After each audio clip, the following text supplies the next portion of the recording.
Is Lindy. Okay, it appears as though we're okay streaming. Good morning, everyone. Today is Thursday, October 8th, 2020. The time is 10:01 a.m. and I would like to call to order the Committee on Education. The first item on the agenda is the chairperson's roll call. I will go ahead and name everyone in the meeting. My name is Basha Adamczak, 7th Ward Councilwoman and Committee Chair. We have Julius Oliver, 1st Ward Council and Committee Vice Chair, Valencia Mauro, Gemma McWilson, Jennifer Ozinger, Rick Deek, and George Freeman. Moving on to agenda item number 2 under new business, we are going to be talking about the state educational standards. And we have with us Mr. Gemma McWilson, the co-chair of Education, Employment, and Social Justice Committee and the Youngstown NAACP. Mr. McWilson, thank you for joining us. And if you would like to go ahead and give us an update and present us with some information. Yes. When we first went with this, it pretty much started with the changes that took place in the state in 2018. That was the first time in 10 years that they changed the academic expectations and goals for racial ethnic groups, and they removed the average at that point had been 77. They downgraded that for African American students to 63.4, and they raised it for white students to 86.3. So there was a gap that was created to exacerbate the gap that was there, and it was along racial lines. So the next thing that we did was we did approach them about that. We approached the mayor about it because it was the most immediate thing. And then we did this statewide. We had state conferences on it. And the idea was to move forward from the base of the epicenter, which Youngstown is actually the epicenter of academic failure, specifically for African-American kids with 22 years of collective F. And that's the only place in the state that that's been the case. So the 63.4 is based on academic expectations and goals. And I wanted to clarify, we did with the attorney and with the chair, that the academic expectations and goals is what leads up to meeting the standards. And the way that standards are used within the construct of education is different than it's used in the general population. My background is in healthcare, so standards for me meant quality control and quality assurance, so that you had control and assurance in the broadest scale. So the word standards is different than academic expectations and goals. The standards for the state of Ohio are the same for all students. What's not the same is academic expectations and goals to reach those standards. We met with, when we learned from CEO Moheb that he was not able to implement the criterion reference standards, we stopped doing a review on the CEO, held a press conference and said that would be on the overall academic team. We then put together a state task force and started meetings with the general counsel for the Ohio Department of Education, the state superintendent of public instructions, the deputy superintendent, the head of accountability for the state, to get at this particular issue.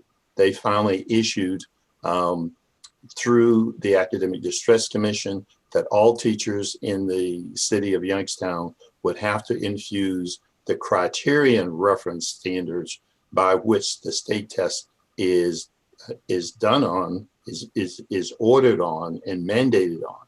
Up to that point, no one knew that the state did not mandate the criterion reference material that should be taught in the local curriculum. So in Youngstown, less than 50% of the people are actually teaching the criterion reference material that appeared on the state mandated tests, which is why we did youth summits, and the youth had never been exposed to the material, and they simply stated they didn't pass it because they'd never seen the material. That's what we took to the state. Then the state in 2018, and there's an article because we asked for it to be in the public, that really stated directly that they would have to do that. So we should see some changes in that because of that. So that's where the academic expectations and goals are important, because everyone expects that all teachers have high expectations for the kids. Now, that's an expectation that we should have, and teachers have to the most part, but this was a state action and not a local teacher action. It was the state that intervened and said, the Black kids should have 63.4. We're going to lower it from an expectation of 77, which it had been for 10 years for all the children. We're going to lower theirs to 63.4, and we're going to raise it for white kids, which it has never been, to 86.3. I mean, So that was the purpose. Yes. Councilman Oliver, but I would like the record to reflect that we have with us Third Ward Councilwoman Samantha Turner. But go ahead, Julius. Okay. thank you, through the chair. I just got a quick question, Sure. just so the people that's watching this could totally understand, or for anybody that could make an argument. Now, the standard numbers for the white students versus the Black students. Okay, so somebody could say, since the Black students have had a history of lower numbers when it comes to testing, or Right. however their schooling it has gone, their numbers have been consistently low. Right. So we can't expect them to get to a higher number. So if we put their number higher, we'll be setting them up for failure. Okay, so that's one. Somebody could try to make that argument. Correct. Vice versa, white students, they say their numbers have been consistently high, so let's raise their standards so they could go ahead and aim even higher. You know what I Right. mean? So, Correct. okay, how do you explain that to people to say, well, you can't lower the standards, so Black students don't and teachers don't raise their standards of teaching, to raise the expectations that these students should have of themselves to get to a higher point, but we should keep it low because it's low anyway and we shouldn't expect them to get any higher. It's like, how do you offset that argument and then be able to say this is factual, that the state did this not based on testing numbers, but based on race and keeping you in a lower place? You understand what I'm trying to say? Yes, I got you. I got you, Jess. That is the correct question. And that's why when I spoke to the chair, I thought it was important for us to discuss it, because what most people don't understand is that, let's just start from the 14th Amendment, which is the basis of the 1954 decision. There's a section in the 1954 Supreme Court decision in Brown v. Board of Education.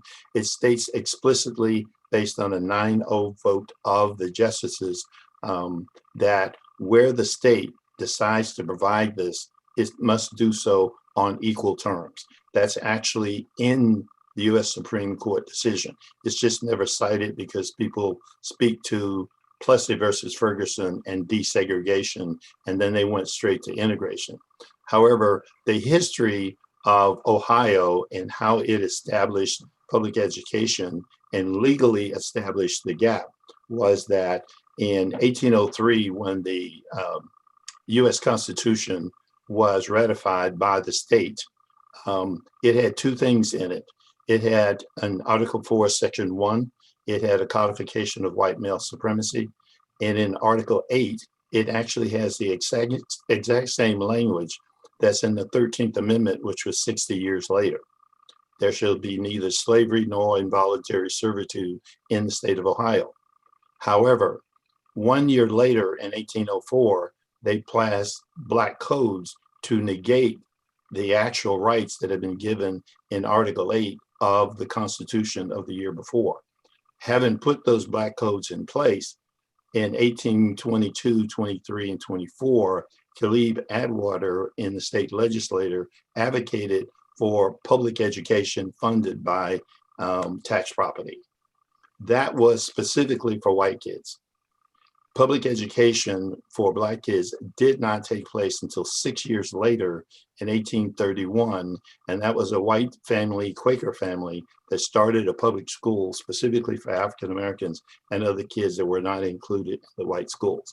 So you have a baseline of why the Supreme Court said where the state does it, it has to do so on equal terms. Now, what you have in 2018 is the same thing that you had in 1825, because what the state did, and again, remember, we're talking about a state actor and not a teacher. The teacher didn't say, I'm going to have low expectations. But when the state issued that, it issued that for 135,000 teachers and administrators throughout the state. So if you have 15 kids walk into a teacher's classroom, and this teacher is a good teacher that wants to see everything done, that teacher has 5 Black students, 5 Hispanic students, and 5 white students. That particular teacher getting all those students below level and starts to work with those students on what's known as differentiated teaching, that person at the end of the year for their evaluation, because they're evaluated on value added, what you would find is, so long as that teacher got the Black students to 66, then in the white students was at 77, their differentiated teaching means that they are now going to have to spend more time to help the white kids get to 86.3. Do you see what I mean? So if you get the Black students to where the state, and I want to remind you, we're talking about what the state actor. The state actor says if you get them to 1 point over 63.4, then you're okay. You've exceeded the standards, and you can move to the next group. That doesn't uplift the academic expectations of the equal in the Supreme Court decision. That's very specific language that where the state says, where the state decides to provide the education, it must do so on equal terms. So you don't get the equal across the board. Now that had been the norm for the 10 years prior to. And so I had mentioned, I can show you that in the report card if I could share it, but I'm not sure if I have that capability or if it could be given to me. I can actually show you that in the report card of how that had been working. So the only thing that changed in the overall scheme of things is they changed from what had been the norm for 10 years. Ms. Oliver, you have a question?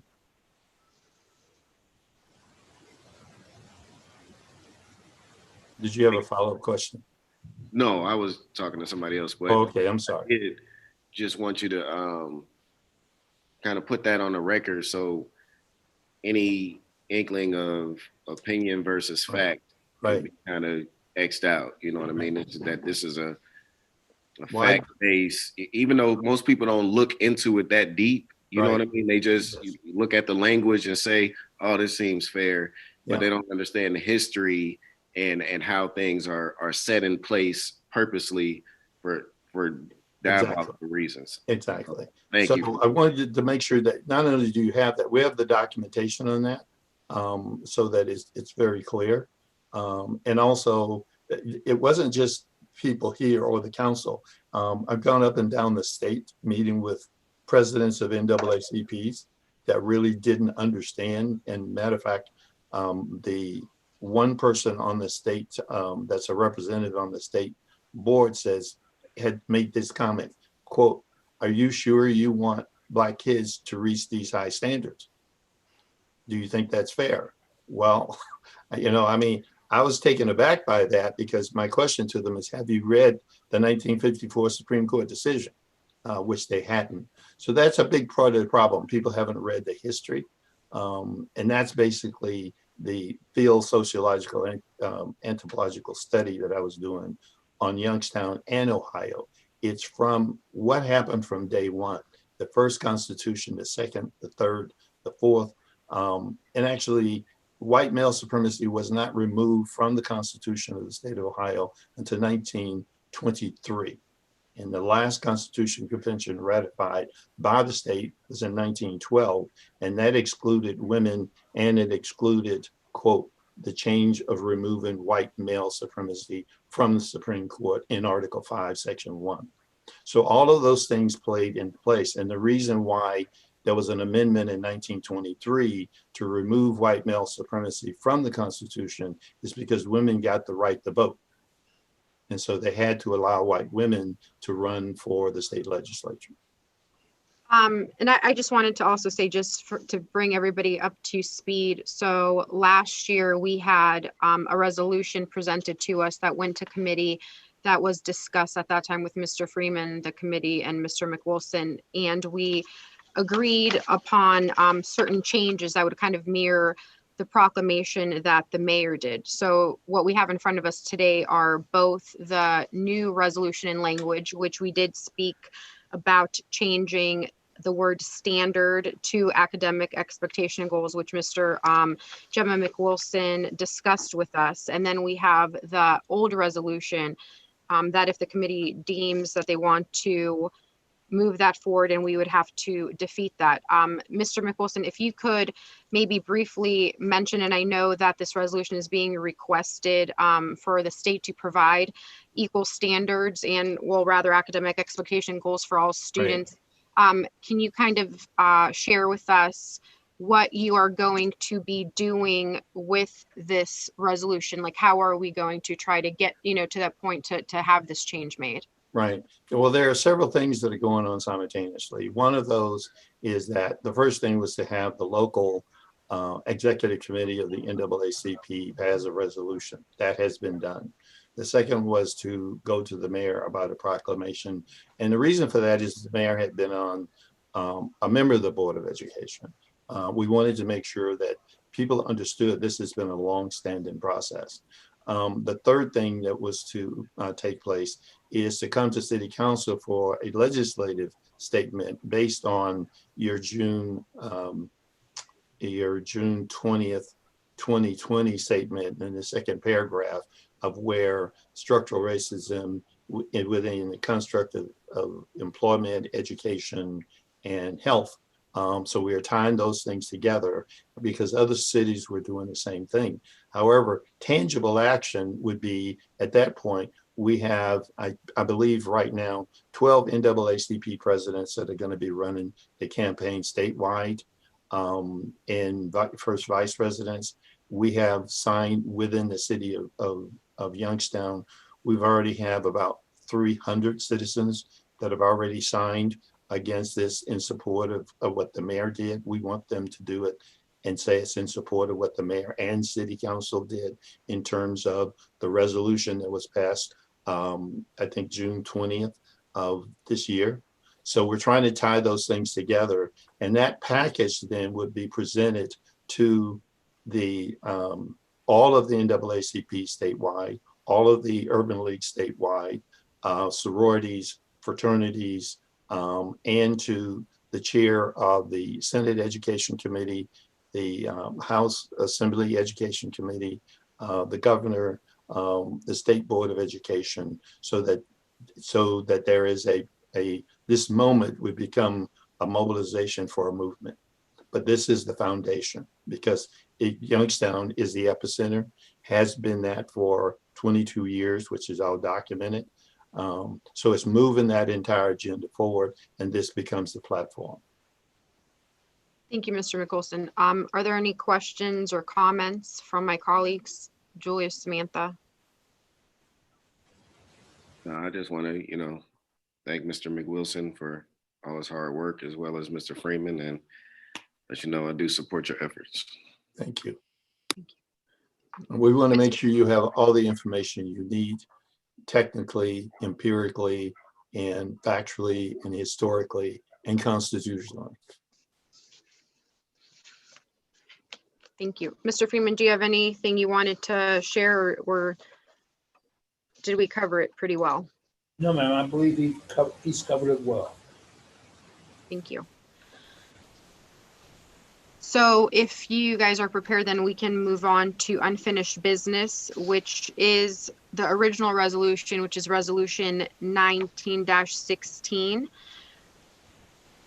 So what we would have to do, as I mentioned, we would need a motion to forward this resolution to council for defeat with a yes, no to defeat. And then we will need to forward the new resolution with the changes.